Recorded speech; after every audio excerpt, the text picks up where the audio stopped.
સરદાર પટેલ પ્રતિમામાં નતા માનતા. એ તમે પ્રતિમા બનાવી છે ત્યાં સરદાર નથી. એ તમારા મળતિયાઓને કરવાનો ધંધો છે. જો તમે સરદારને હોત તો સ્ટેડિયમ ના બદલ્યું હોત. તમે સરદારને ચાહતા હોત તો તમે કરમસદ ના બદલ્યું હોત. તમે સરદારને માનતા હોત તો તમે સરદાર પટેલ યુનિવર્સિટીને નામો નિશાન મટાવવાની કોશિશ ના કરી હોત. તમે અગર જો સરદારને માનતા હોત તો તમે ધાર્મિક કટ્ટરતાથી દેશને આગ ના લગાડી હોત. એટલે સરદાર સરોવરથી, સરદાર યુનિવર્સિટીથી, સરદાર કરમસદથી, સરદાર સ્ટેડિયમથી, સરદાર એરપોર્ટથી એ લોક કલ્યાણ માટે સમર્પિત એ સરદાર છે. કરોડો રૂપિયાની ચાઇનામાં આ પ્રતિમા બનાવીને લૂંટવા વાળા સરદાર નહીં. આદિવાસીઓના ઘર તોડી અને વાહવાઈ કરતા તમારા મળતિયાઓને ત્યાં આગળ તમે જે મોટા મોટા રિસોર્ટો ખોલી આપ્યા છે એ સરદારને એટલે અમે નમન કરવા નથી જતા. કારણ કે અમારો સરદાર એ વ્યક્તિના દિલમાં છે, આ પ્રતિમાઓમાં નથી. ભારતીય જનતા પાર્ટીએ સાવરકરના પાટિયા લઈને ફરવું જોઈએ ને. સરદાર કોંગ્રેસના પ્રમુખ હતા તો એમને લઈને ફરવું પડે છે. કોંગ્રેસ એક વિચાર છે, એ કોર્પોરેટ સેક્ટર નથી, એ પાર્ટી નથી, એ પછી કોઈ એક બે જણના કહેવા પર ચાલતું કઠપુતલી નથી. કોંગ્રેસ એક વિચાર છે. ઉંમર થઈ ગયેલા લોકોએ હવે પોતાના નવા બાળકોને ક્યાંક ને ક્યાંક ગાદી સોંપવી પડશે, એની તૈયારી. રાહુલ ગાંધીએ કે ભાજપના એવા જે છે કે જે કોંગ્રેસની અંદર રહીને તોડી રહ્યું છે, એવાને શોધી શકશે? સ્લીપરમાં આવ્યા હતા, બૂટ પહેરીને આગળ વધ્યા અને કોંગ્રેસ છોડી અને ભાજપમાં સૂટ પહેરવા એ લોકો જતા રહ્યા છે. પ્રધાનમંત્રી ભારતીય જનતા પાર્ટીના જે પ્રધાનમંત્રી છે અને ભારતીય જનતા પાર્ટીના જે ગૃહમંત્રી છે, દેશના તો છે ને, પ્રચારક છે, તો એમને મારી ચેલેન્જ છે. ગુજરાતમાં 30 વર્ષથી એમનું રાજ છે. અત્યારે ચાહે તો અત્યારે ને 2027માં ચાહે 2027માં ઈવીએમ વગર ચૂંટણી કરી બતાવે. ગુજરાત કોંગ્રેસનું નવું જે સંગઠનનું માળખું છે તે તૈયાર કરવાની પ્રક્રિયા જે છે એ આણંદથી આજથી શરૂ થઈ ગઈ છે. જે અંતર્ગત આજે સંગઠન સૃજન કાર્યક્રમ જે છે એ આણંદમાં યોજાયો છે.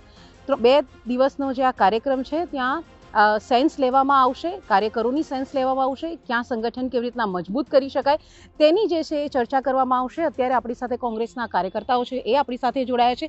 તેમનું શું માનવું છે, કેવા પ્રકારનું સંગઠન હોવું જોઈએ કે જેથી કોંગ્રેસ જે છે તેનું જે સંગઠન છે મજબૂત થઈ શકે અને કયા કયા મુદ્દા છે જે સંગઠનને મજબૂત કરવા માટે કોંગ્રેસે જે છે એની પર ધ્યાન આપવું જરૂરી છે. અલ્પેશભાઈ, શું કહેશો? અત્યારે સંગઠનના જે નવા માળખાની જે છે એની ચર્ચા અત્યારે કરવામાં આવી રહી છે કે એક નવું માળખું થાય અને કોંગ્રેસ જે છે એ સશક્ત બને. કયા એવા મુદ્દા જે છે જેને લઈને કોંગ્રેસ ખાસ કરીને ચરોતરમાં નબળી પડી છે અને એને મજબૂત થવા માટે કયા પગલાંની જરૂર છે? ચરોતર હોય, ગુજરાત હોય કે દેશ હોય, ત્યાં કોંગ્રેસ નબળી નથી પડી.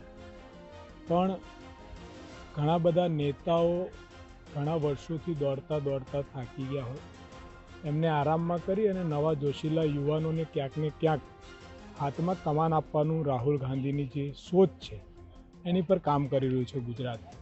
અને હું માનું છું કે આજે હોય કે કાલે હોય, ભારતીય જનતા પાર્ટી પૈસા, સત્તા, દમ, ધમકીથી પોતાના સંગઠનો ચલાવે છે. આજે પણ કોંગ્રેસનો એક કાર્યકર ભાજપના 100 કાર્યકર પર ભારી છે, એને ક્યારે કોઈ ઠુકરાઈ શકે એવું નથી. એટલે કોંગ્રેસના નવા યુવાનોને કમાન સોંપવા માટેની કાર્યવાહી ચાલી રહી છે. કોંગ્રેસ મજબૂત જ છે, પણ ઉંમર થઈ ગયેલા લોકોએ હવે પોતાના નવા બાળકોને ક્યાંક ને ક્યાંક ગાદી સોંપવી પડશે, એની તૈયારી. કયા કયા મુદ્દાઓ છે જેની ચર્ચા તમને લાગે છે કે આ સેન્સ પ્રક્રિયામાં થવી જોઈએ? મુદ્દાઓ બહુ સ્પષ્ટ છે. લોકો વચ્ચે, લોકો માટે લડવા માટેની કોંગ્રેસ. કોંગ્રેસ કોઈ જાતિકીય પક્ષ નથી, યા કોઈ ધાર્મિક પક્ષ નથી, યા કોઈ પ્રાંત રિલેટેડ કટ્ટરવાદ ધરાવતો પક્ષ નથી. કોંગ્રેસ માનવતાવાદી પક્ષ. કોંગ્રેસનો પાયો આ દેશની આઝાદીમાં છે, આ દેશના નિર્માણમાં છે. ભારતીય જનતા પાર્ટીએ સાવરકરના પાટિયા લઈને ફરવું જોઈએ ને. સરદાર કોંગ્રેસના પ્રમુખ હતા તો એમને લઈને ફરવું પડે છે.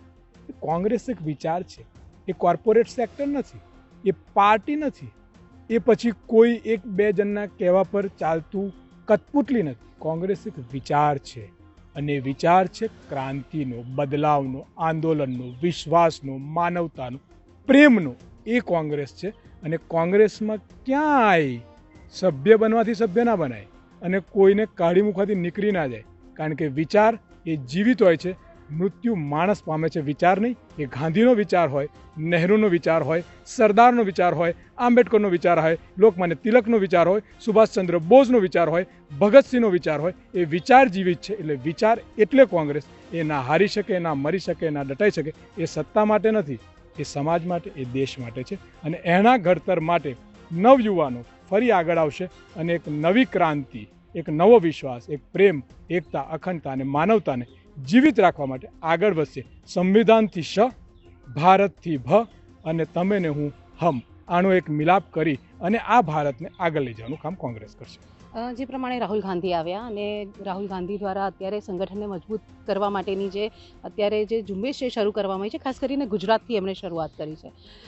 લાગે છે કે આ જે આખું જે ઘરખમ ફેરફાર થશે, કે જે કહેવામાં આવે છે કે જે ભાજપના અંદર છે એને શોધીને બહાર કાઢવામાં આવશે, એવું લાગે છે તમને? ભાજપના કોઈ અંદર નથી.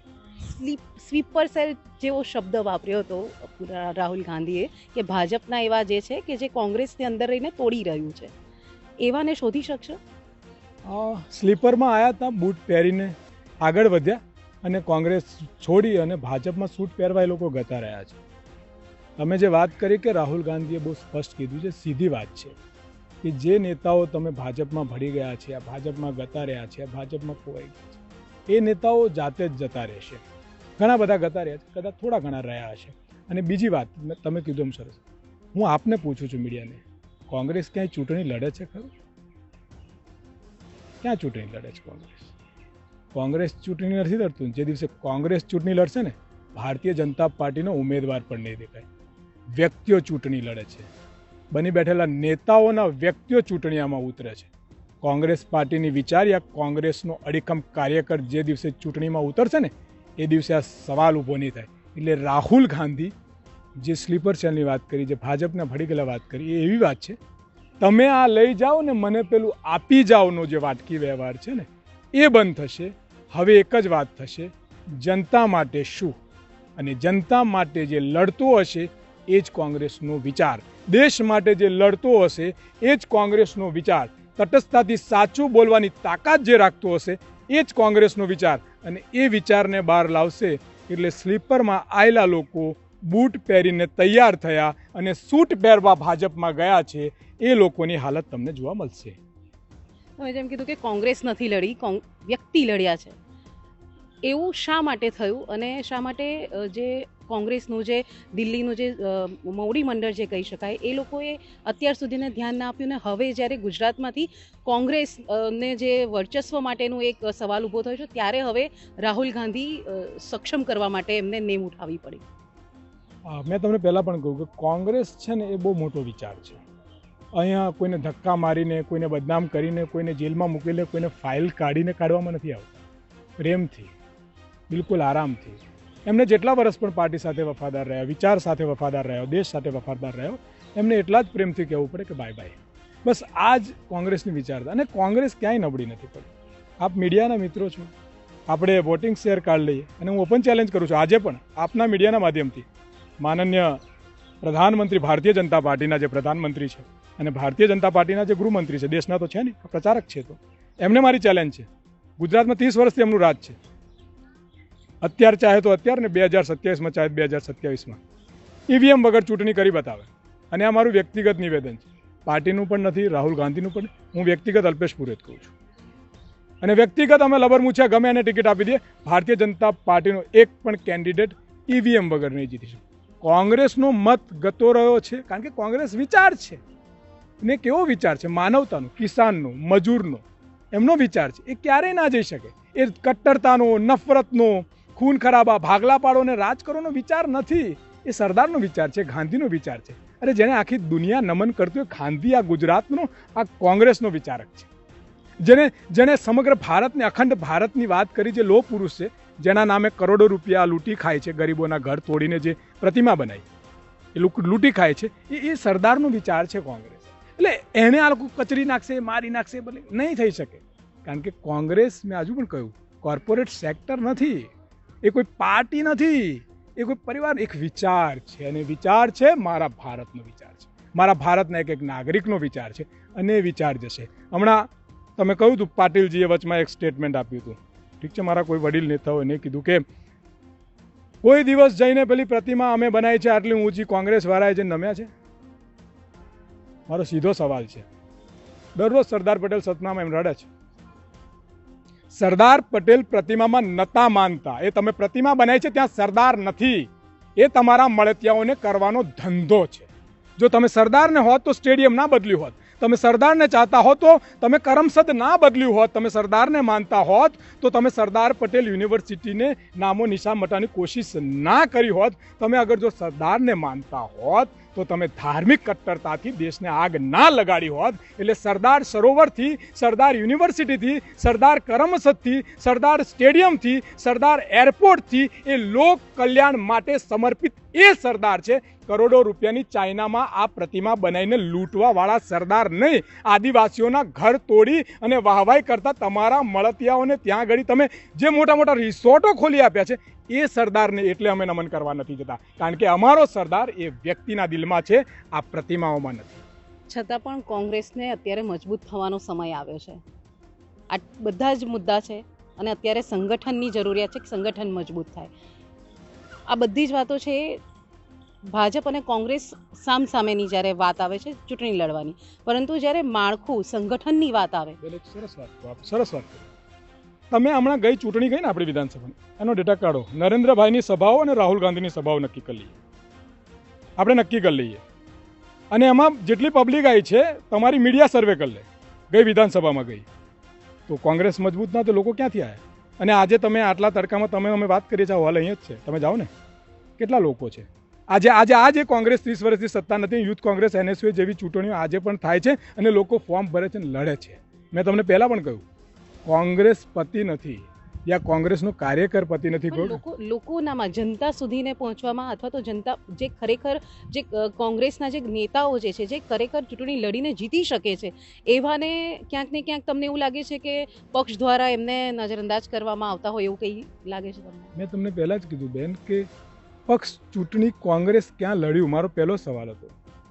પોરબંદરની વાત કરીએ, આણંદની વાત કરીએ, ખેડાની વાત કરીએ, ડભોઈની વાત કરીએ યા ઉત્તર ગુજરાતની વાત કરીએ, દરેક એક પોતપોતાનું વર્ચસ્વ ધરાવતા નેતાઓના લોકો ચૂંટણી લડે છે. કોંગ્રેસ ક્યાં લડે છે? એકવાર કોંગ્રેસ, રાહુલ ગાંધી આ જ કરવા આવ્યા છે. કોંગ્રેસને ચૂંટણી લડવા દો, પછી તમને હું સવાલ કરીશું કે રિઝલ્ટ શું છે, સડક પર શું છે, વિધાનસભામાં શું છે ને સંસદમાં શું છે. બહુ સ્પષ્ટ રિઝલ્ટ છે અને કોણ પ્રજાના મુદ્દા નથી લડતું. ઠીક છે, ગોદી મીડિયા ના બતાવ, સોશિયલ મીડિયામાં જોઈ શકો છો એ જ તાકાતથી લડાઈ ચાલી રહી છે. ઠીક છે, કોર્પોરેટ સેક્ટરોએ જે ચોથો સ્તંભ છે એને ખરીદી લીધો છે, પણ આજે પણ એ કેમેરા અને માઇકવાળાની આત્મા એ ખરીદી શક્યા નથી. એને જઈને ખૂણામાં પૂછજો કે કઈ લડાઈ કઈ ચાલે છે, એટલે તમને જવાબ મળી જશે. એટલે અમારો સ્પષ્ટ જવાબ છે. ઠીક છે, ગોડસે અને સાવરકર સામે ગાંધી, સરદાર ને નહેરુ, બાબા સાહેબ આંબેડકર, ભગતસિંહ, લોકમાન્ય તિલક અને સુભાષચંદ્રની લડાઈ છે.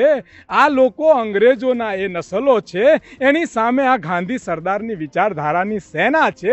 લડાઈ ચાલવાની છે. એ બંદૂક, તલવાર, ગોળી, દમ, દાટ, પૈસા અને દબાવાથી લોકોને મારવા માંગે છે. અમે હાથમાં ફૂલ લઈને ગળે લગાઈ અને મોહબ્બતથી ભારત બનાવવા માંગીએ છીએ. લડાઈ લાંબી ચાલશે પણ જીત અમારી જ થશે. સત્ય